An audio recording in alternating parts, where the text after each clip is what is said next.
করার জন্য, পথহারা মানুষগুলোকে পথের মধ্যে আনার জন্য লক্ষ লক্ষ নবী এবং রাসূল আল্লাহ জমিনে প্রেরণ করেছেন।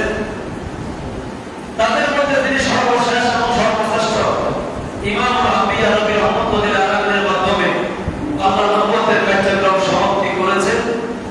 আমার নবীর পরে আল্লাহ নবী আর কোন নবী পৃথিবীতে আসবে না, আসার সম্ভাবনা নাই।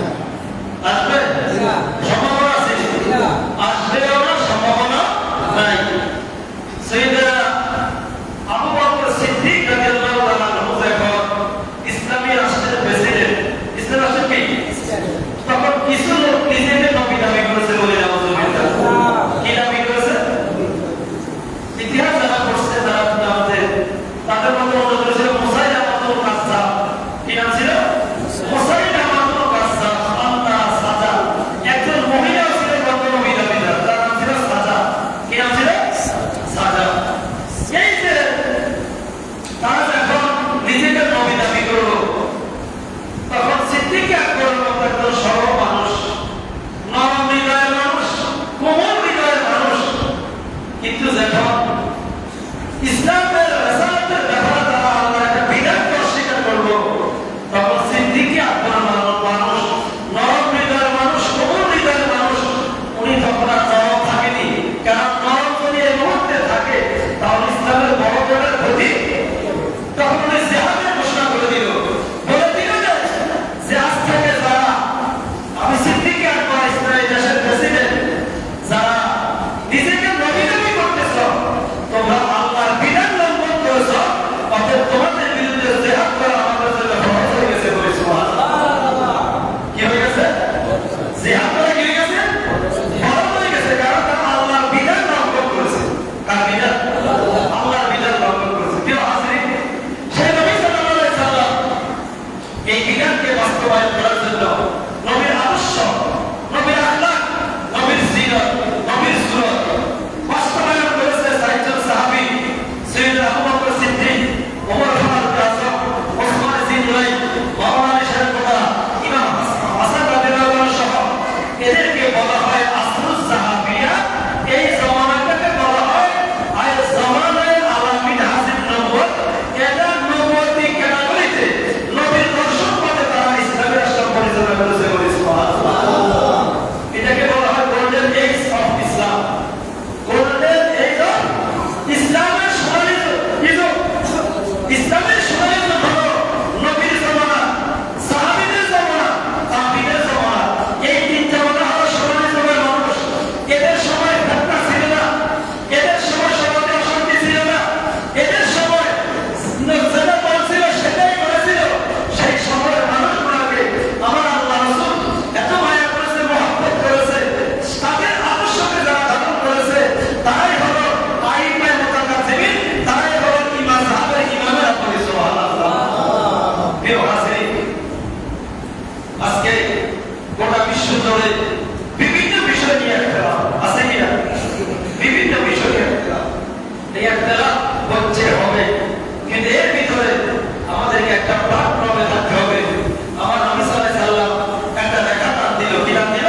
একটা রেখা টান দিয়ে রেখার এদিকে কতগুলো, এদিকে একটা সরল রেখার চতুর্দিকে পাঁচশো কতগুলো রেখা টান দিল।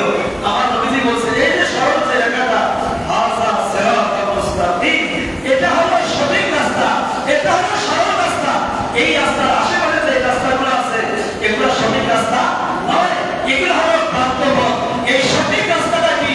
আল্লামা মুহাম্মদ আলী কারি রাহিমাহুল্লাহ উনি তার গ্রন্থ সেই মেহনাতের মধ্যে ব্যাখ্যা করেছে সঠিক রাস্তাটা কি। কামানা আলাইহি ওয়া আসহাবি, যেই পথে এবং যেই মতে আমার নবী ছিল, নবীর সাহাবীরা ছিল, ওই পথের নাম হলো জান্নাতি রাস্তা। বলে সুবহানাল্লাহ। উনি বলতেছে ওটার নাম হলো জামাআত, আর ওই জামাতের নাম হলো আহলে সুন্নাত ওয়াল জামাত। বলে সুবহানাল্লাহ। আর আমাদের বলে সুবহানাল্লাহ। প্রিয় হাজির, আল্লাহ রাব্বুল আলামিন আমার নবী আলাইহিস সালামকে আমাদেরকে চলার জন্য, ফেরার জন্য, যারা মুসলমান যারা তার কাছে দান করতে না হয়, আমাদেরকে এক বিশাল নিয়ামত দান করেছে। ওই নিয়ামতের নাম হলো কুরআনুল কারীম। ওই নিয়ামতের নাম কি? কুরআনুল কারীম। ওই কুরআনুল কারীম আল্লাহ আমার নবীর কাছে দান করেছে। কার কাছে? কার কাছে বলে? নবীর কাছে। এখন এই জন্য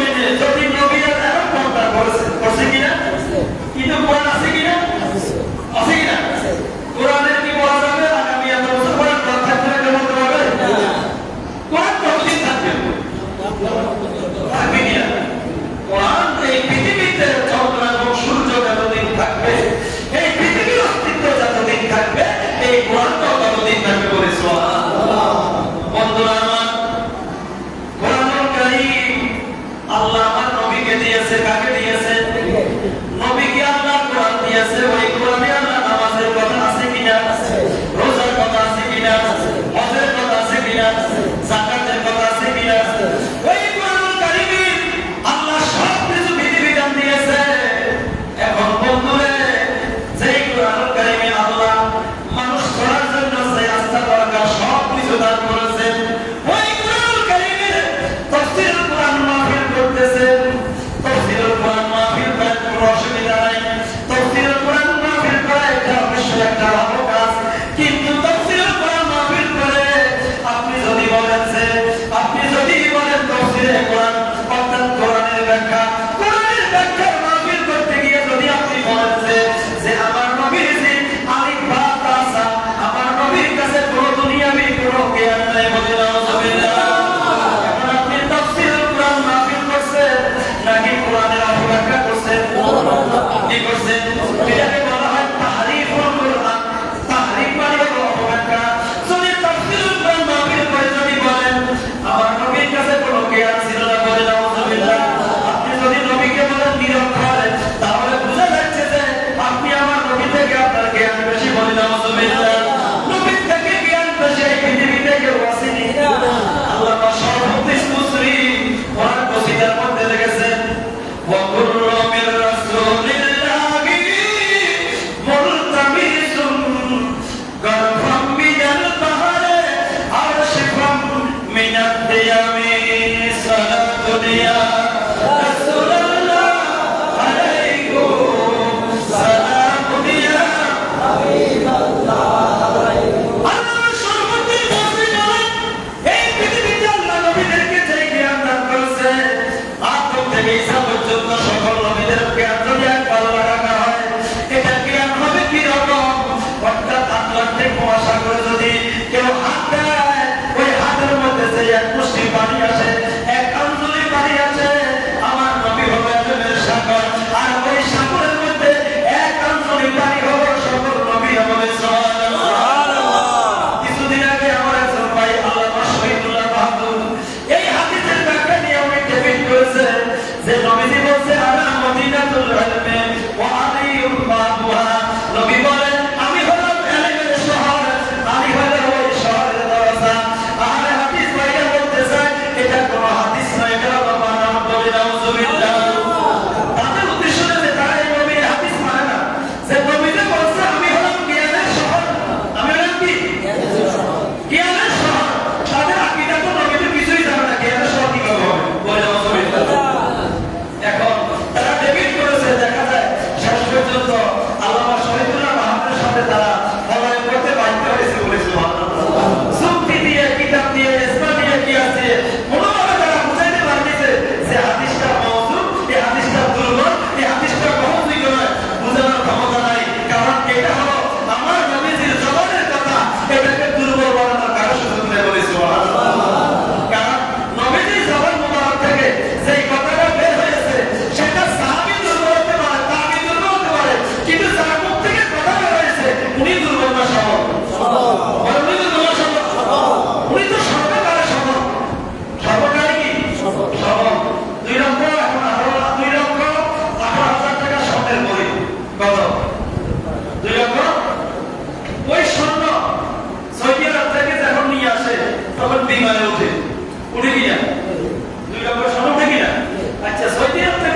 বলছে কিনা?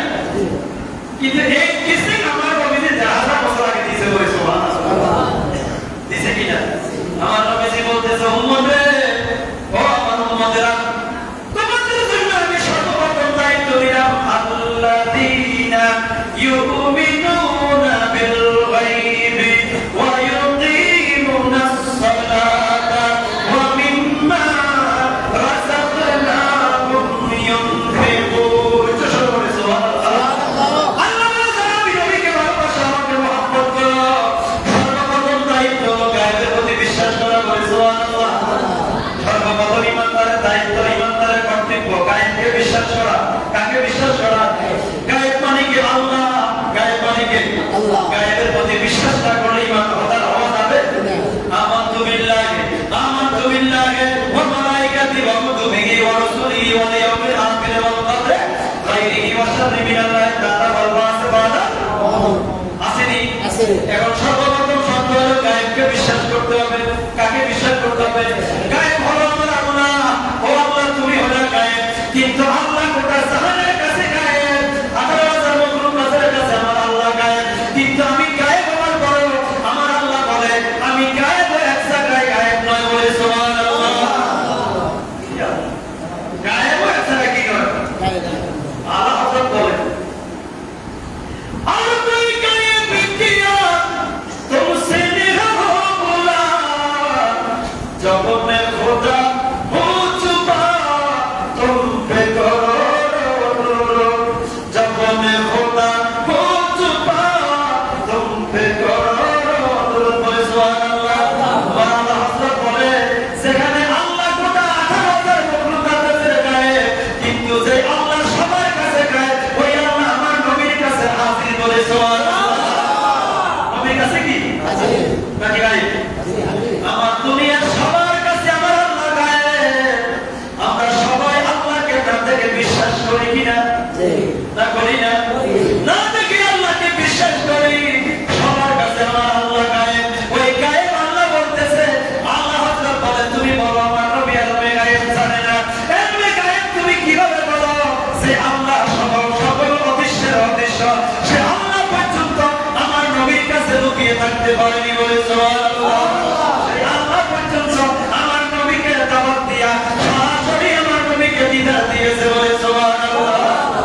বন্ধুরা আমার এখন সর্বপ্রথম আমাদেরকে ইমানের প্রথম শর্ত হলো আল্লাযীনা ইউমিনুনা বিল গায়বি অদৃশ্যের প্রতি ঈমান আনতে হবে কিনা? অদৃশ্যের প্রতি ঈমান আনার পর বলতেছে ওয়া ইউকিমুনাস সালাত তোমরা নামাজ পড়ো। কি পড়ো? কয় ওয়াক্ত? বলে কয় ওয়াক্ত? না সপ্তাহে এক ওয়াক্ত? কয় ওয়াক্ত নামাজ? 5 ওয়াক্ত নামাজ পড়তে হবে কিনা? ফজরের নামাজ তার উপরে ফরজ, জুমার নামাজ তার উপর নাকি জুমার নামাজ শুধু ফরজ? ফজরের নামাজ হলো নফল। হ্যাঁ, অনেকে আছে ফজরের নামাজ হলো নফল। ফজরের নামাজ কি? ফজরের নামাজ নফল। কয় হুজুর এত কষ্ট করে নামাজ পড়া যায় তো? জুমার নামাজ না পড়লে বড়ি টাকা ধরিব কালিতে অনেক বহুত ঠিক বই ঢুকি না। কারণ জুমার নামাজ না পড়ে ও বলবো কাজে যে বিয়ে ধরবি না। এরকম তো আমাকে দেশে নাই। তো জুমার নামাজের মুসল্লি আছে কিনা? নাকি নাই? আমার আল্লাহ বলে ওয়া ইউকিমুনাস সালাত যারা অদৃশ্যকে প্রতি বিশ্বাস করবে তারা নামাজ পড়বে দৈনিক কয় ওয়াক্ত? আওয়াজে বলে কয় ওয়াক্ত?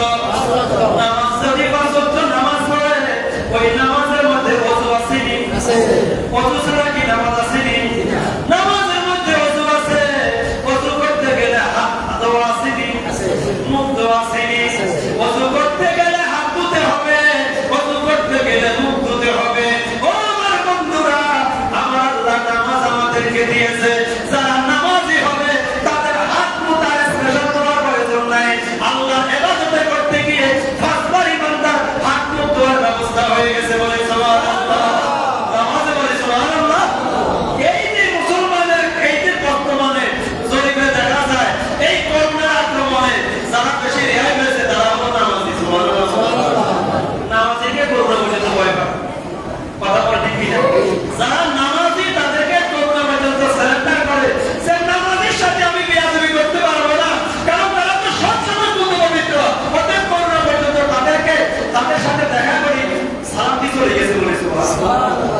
কথা বলা ঠিক কিনা? না হলে যে মুসলমানদেরকে আল্লাহ রক্ষা করছে এটা কোনো অস্ত্রের কারণে নয়, এটা কোনো শক্তির কারণে নয়। মুসলমানের একটিমাত্র শক্তি সেটা হলো সেজদা করে সুবহানাল্লাহ। সেটা কি?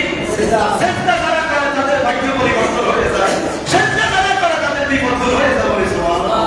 প্রিয় হাজিরিন, আমার নবী আলাইহিস সালাম আমাদেরকে বারবার বলেন হাফিজু আলাস সালাতি, ও আমার উম্মতেরা তোমরা নামাজ আদায় করো, নামাজ রক্ষা করো, নামাজ হেফাজত করো। কই কেন নামাজ পড়ো? কই নামাজ পড়লে তোমার ভাগ্য পরিবর্তন হয়ে যাবে বলে সুবহানাল্লাহ।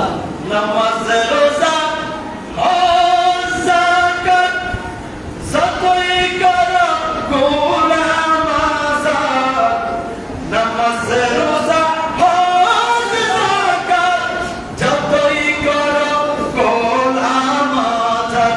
আরে আদম হাওয়া হতে পয়দা, আদম হাওয়া হতে পয়দা হলো মানব জাতি, কোন মধুর বাণী নিয়ে এলো নূরের পাখি, বিশ্ব জাগার জাগার নূরে মেললো নূরে রাখি। বলে সুবহানাল্লাহ। তাহলে নামাজ পড়লে মানুষের ভাগ্য পরিবর্তন হয়। কি পরিবর্তন হয়? কি পরিবর্তন হয়? ভাগ্য পরিবর্তন হয়। আমার নবীজি বলেন মান হাফাযা আলা ইয়াকানাতাও নূরান, যে ব্যক্তি নামাজ পড়ে তার জন্য লাহু নূরান বুরহানুন ওয়া নাজাতান ইয়াউমাল কিয়ামাহ। ওই নামাজটা কবরের মধ্যে যখন মানুষ চলে যাবে, আমার আপনার বাবা মা কবরের মধ্যে চলে গেল, সেখানে কোনো ধরনের বিদ্যুতের লাইটের ব্যবস্থা আছে নি? নিচে লাইট দিয়েছেন? যদিও উপরে থাকতে পারে, নিচে আছে নি? কোনো ধরনের সোলার ব্যবস্থা আছে নি? এলইডি লাইটের ব্যবস্থা আছে নি? উম্মতে যারা নামাজ পড়বে তাদের জন্য বিদ্যুতের লাইটের প্রয়োজন হবে না, সোলারের প্রয়োজন হবে না, এলইডি লাইটের প্রয়োজন হবে না। যারা নামাজ পড়বে এই নামাজটা তাদের জন্য ওই কবর থেকে আসর পর্যন্ত আলোর ব্যবস্থা হয়ে যাবে বলে সুবহানাল্লাহ। কি জন্য আলো হবে? ওই এশার নামাজের সময় এই বান্দা অন্ধকারের মধ্যে মসজিদে আসছে, ফজরের নামাজের আযান হয়েছে, অন্ধকারে মসজিদে আসছে। সেই ব্যক্তি অন্ধকারকে উপেক্ষা করে আমার আল্লাহর কাছে হাজিরা দিয়েছে। সেই ব্যক্তি অন্ধকারকে ভয় পায়নি, ঝড় তুফানকে ভয় পায়নি, বৃষ্টিকে উপেক্ষা করে আমার আল্লাহর ফরজ আদায় করার জন্য মসজিদে চলে আসলো। আমার আল্লাহ বলে, ও বান্দা, তোমার ছেলে তোমাকে রেখে চলে গিয়েছে, তোমার ভাই তোমাকে রেখে চলে গিয়েছে, তোমার বন্ধু তোমাকে রেখে চলে গিয়েছে, তোমার বন্ধু তোমাকে রেখে চলে গিয়েছে। তোমার জন্য কোনো লাইটের ব্যবস্থা নাই, তোষকের ব্যবস্থা নাই, আরামের ব্যবস্থা নাই। বান্দারে, আমার পক্ষ থেকে যেহেতু তুমি আমাকে আমার গোলামি করেছো, আমার পক্ষ থেকে তোমার জন্য আমার ব্যবস্থা, তোমার জন্য তোষকের ব্যবস্থা, তোমাদের জন্য প্রসাদের ব্যবস্থা হয়ে গেছে বলে সুবহানাল্লাহ। নামাজে বলে সুবহানাল্লাহ। তাহলে যারা নামাজ পড়ে তাদের জন্য কবর থেকে লাইট চুন বলে সুবহানাল্লাহ। এমন লাইট, এটা মনে হবে দিন নাকি রাত কিছুই বুঝতে পারবে না বলে সুবহানাল্লাহ। অতএব আমরা যারা এখনো দেখা যায় আমাদের মধ্যে এই সর্বপ্রথম ইবলিসকে যখন আল্লাহ বলল, এ শয়তান ইবলিস, তোমাকে যখন সে আসাসিন ছিল না, ছিল, কিন্তু আল্লাহ একটা বিধান পালন করেনি। আল্লাহ বলছে তুমি সেজদা করো। কি করো? সেজদা। সে কি সেজদা করছে? সেজদা করছে? সেজদা করেনি। কেন করেনি? নিজেকে হাম বড়া কিয়া হে, হাম বড়া আছে না? যারা নিজেকে বড় মনে করে, মনে করবেন যে এর সাথে শয়তানের একটা সম্পর্ক হয়েছে। কথা বলে ঠিক কিনা? নিজেকে বড় মনে করছে সর্বপ্রথম কে? সবাই বলেন কে? শয়তান নিজেকে সর্বপ্রথম বড় মনে করেছে। অর্থাৎ এই জগতে যদি কেউ নিজেকে বড় মনে করে, মনে করতে হবে শয়তান তার সাথে সমান হয়েছে। কি হয়েছে? সমান হয়েছে। আমার নবী এত বড় নবী হওয়ার পরেও উনি আল্লাহর কাছে দোয়া করছে, আল্লাহুম্মা ইজআল ফি আইনি সগীরা ওয়া ফি আইনিন নাসি কাবীরা। আল্লাহ, তুমি আমাকে মানুষের কাছে ছোট বানাও, আমার চোখে আমাকে তুমি ছোট বানাও,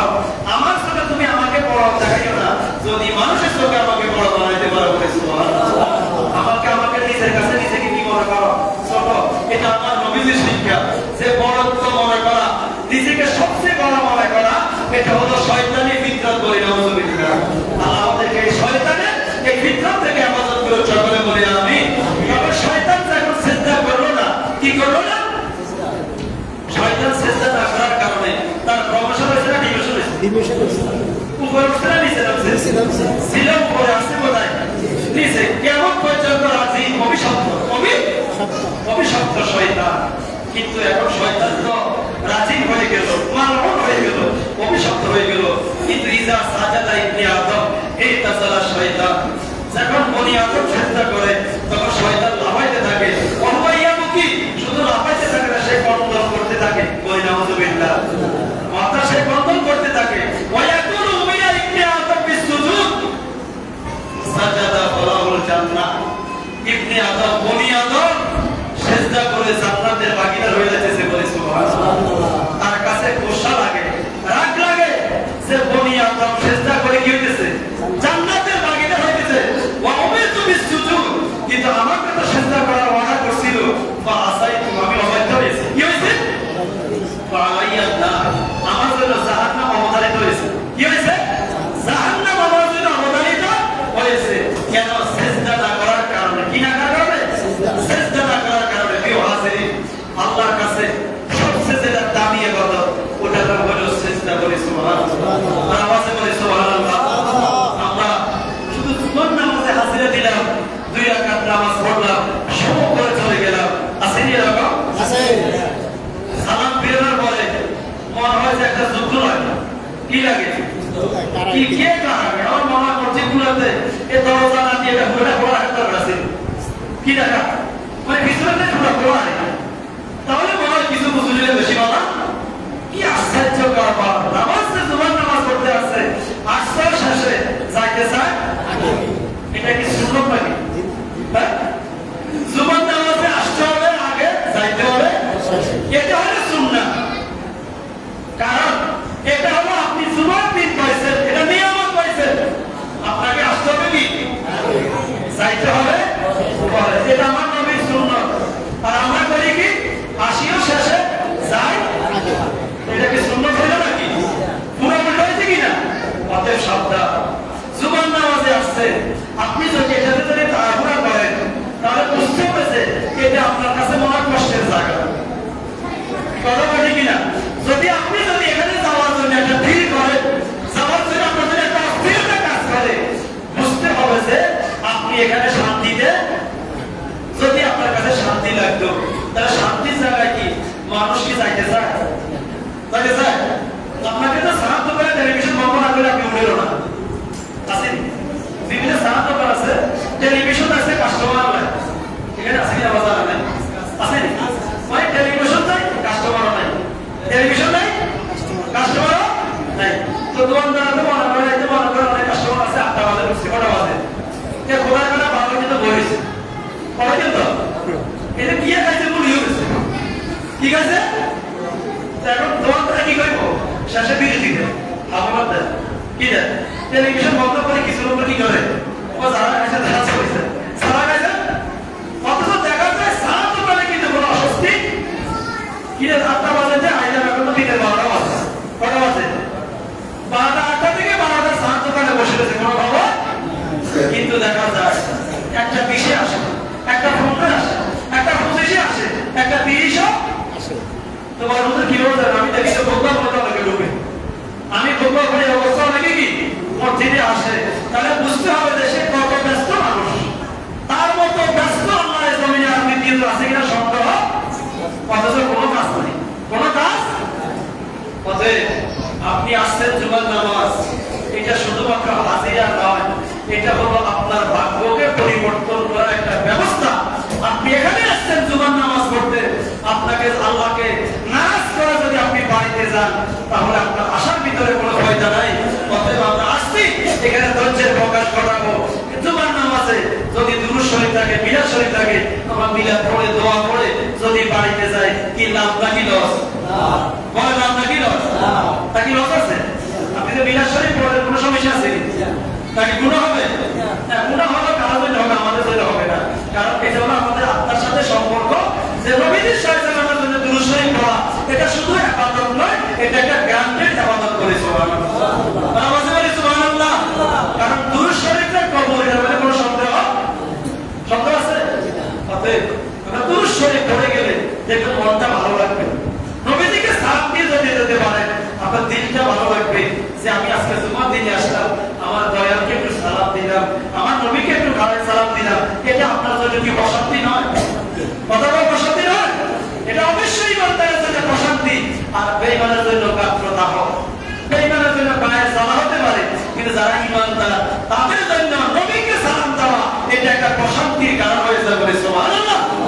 অতএব এই সুযোগ হাতছাড়া করবেন না। অবশ্যই যদি আপনার ইমার্জেন্সি কাজ থাকে সেটা যেতে হবে। আপনার বিমান চলে যাবে, ট্রেন মিস হয়ে যাবে, ফ্লাইট মিস হয়ে যাবে, সেক্ষেত্রে আপনাকে অবশ্যই যাওয়ার দরকার আছে। কিন্তু কোনো কাজ নেই, কোনো কাজ নেই, সেক্ষেত্রে আপনি তাড়াহুড়ো করাটা কোনো অবস্থা উচিত হবে না। আল্লাহ পাক আমাদেরকে ধৈর্যের সাথে যেন নামাজে আসার ব্যবস্থা করে দেয়। সকলে বলে আমিন, আর মহব্বতে বলি আমিন। প্রিয় হাজির, আমি অনেক কথা বলতে পারি না উপস্থিতি না থাকার কারণে। আমাদের এখানে একটা গ্যাপ আছে। কি আছে? আমাদের মসজিদে এই যে আমাদের এটাকে বলা হয় মিম্বর, মেহরাব। এটা কি বলা হয়? এটা হলো একটা মেহরাব, ওটা কি? আর এই চেয়ারটাকে কি বলা হয়? মিম্বর শরীফ। কি বলা হয়? মিম্বর শরীফ। এটা মিম্বরটা কিন্তু গায়ে ছাওয়াটা সুন্নতের খেলাফ। সুন্নতের কি? এটা হতে হবে কাঠে। কি হবে? আমি বলবো, কাউকে না বলবো না, এটা আপনাদের এটা সুবর্ণ সুযোগ দিতেছি। 2 মাস সময়, কয় মাস? 2 মাস থেকে 3 মাস দিলাম, কয় মাস? 3 মাসের ভিতরে এমন কোনো যদি ভাই থাকে, আমি কি করব? এটা হবে একটা লাক্সারিয়াস হবে। কি হবে? সেটা কমপক্ষে বাঙালি খরচ হবে 20 থেকে 25,000। এটা একটা মিম্বর হবে এখানে। আচ্ছা, আমি এটা কি নাম? স্বামী যেহেতু মোতালেকা, তো মোতালেকা দিনে তোমার আপত্তি আছে নি? তাহলে শেয়ার করো, সমস্যা আছে না? তাহলে 2 জন শেয়ার করো, ঠিক আছে? আচ্ছা, আমাদের 2 জন, আমি তো বলার আগে হয়ে গেছে। এটা হবে কমপক্ষে 2, আমি সময় দিলাম সর্বনিম্ন 2 থেকে 3 মাস। নিচে 2, উপরে 3। এর ভিতরে একটা সুন্দর চেয়ার চয়েস করবেন, যেটা সুন্দর আর সুন্দর করে প্রসেসিং করতে হবে। সুন্দর একটা চেয়ার হবে, এই চেয়ারটা 100 বছর থাকবে ইনশাআল্লাহ। মসজিদে মসজিদ যদিও সংস্কার হয়, কিছু হয়, একটা চেয়ার 100 বছর থাকে, ভালো কাঠের থাকে না? এই সুন্দর একটা চেয়ার হবে। এটা আমরা আশা করি ইনশাআল্লাহ। এটা আমাদের একটা গ্যাপ আছে, আমি বলবো মনে হয়, কিন্তু আমার ভুলে যাই। আমি সবাই বলে আলহামদুলিল্লাহ। আমাদের 2 জন ভাই বলার আগে হয়ে গেছে। একজন আমাদের মোতালেব ভাই, আর একজন ছোট ভাই স্বামী। এই 2 জনের মাধ্যমে আমাদের এই মিম্বর শরীফ ইনশাআল্লাহ আগামী 2 থেকে 3 মাসের মধ্যে ব্যবস্থা হবে। সবাই বলি আলহামদুলিল্লাহ, আর মহব্বতে বলি আলহামদুলিল্লাহ। আল্লাহ পাক যেন আমাদের এই যে একটা সুন্দর একটা যেন মিম্বর শরীফ আল্লাহ তাআলা ব্যবস্থা করে যায়। সকলে বলি আমিন। আমি বললাম আসলে আমি এটা বলার সময় থাকে, এটা দরকার, কারণ টাইসের মধ্যে একটা সুন্নতের খেলা। সুন্নতের কি খেলা? আমার নবীজি কাঠের মধ্যে বসছে। কিসের মধ্যে? যদি বাংলাদেশে কাঠ না থাকে তাহলে বসতে না, কিন্তু কাঠ আছে কিনা? যেমন মনে করেন খেজুর গাছ কবর দেওয়া সুন্নত। যে এলাকায় খেজুর গাছ নেই, ওই এলাকার মানুষটা একটা না একটা দিতে হবে। আম গাছ দিলে হয়ে যাবে, যে এলাকায় খেজুর গাছ নাই সে এলাকায় অন্য গাছ দিলে হবে। কিন্তু যে এলাকায় খেজুর গাছ আছে, সে এলাকায় খেজুর গাছ দেওয়া দরকার। কিন্তু যেহেতু আমাদের দেশে কাঠ আছে, আমার সুন্নতটা পালন করার সুযোগ আছে কিনা? আছে। আশা করি আলহামদুলিল্লাহ। আমি আমার এই 2 জন ভাইকে অন্তরস্থল থেকে মোবারকবাদ জানাই। আল্লাহ আপনাদের এই আন্তরিকতা, এই মহব্বত, এই জজবাকে আল্লাহ এবং রাসূলের দরবারে যেন কবুল করে। সকলে বলি আমিন। আল্লাহ পাক আমাদের সকলকে প্রত্যেকের নামাজ যেন আমরা জামাতের মতভাবে আদায় করতে পারি, সুন্দরভাবে আদায় করতে পারি। বিশেষ করে আজকে দোয়া করতেছি আমাদের একজন মুসল্লি, এবং এই মসজিদের দীর্ঘদিন সিনিয়র সভাপতি ছিল ভাই শামসুল হক কালু ভাই, আমাদের কাছ থেকে বিদায় দিয়েছেন। ইন্না লিল্লাহি ওয়া ইন্না ইলাইহি রাজিউন। আল্লাহ পাক এই ভাইকে যেন তার জীবনের গুনাহ মাফ করে দেয়। সকলে বলি আমিন। সকল মহব্বতে বলি আমিন। ওনার 20 বছরের জিন্দেগি, ওনার স্ত্রীও দুনিয়া থেকে বিদায় নিয়েছে। আল্লাহ তাআলা উভয়কে মাফ করে জান্নাতের মেহমান হিসেবে কবুল করে। সকলে বলি আমিন। ওয়া মা তাওফীক ইল্লা বিল্লাহ। আসসালামু আলাইকুম।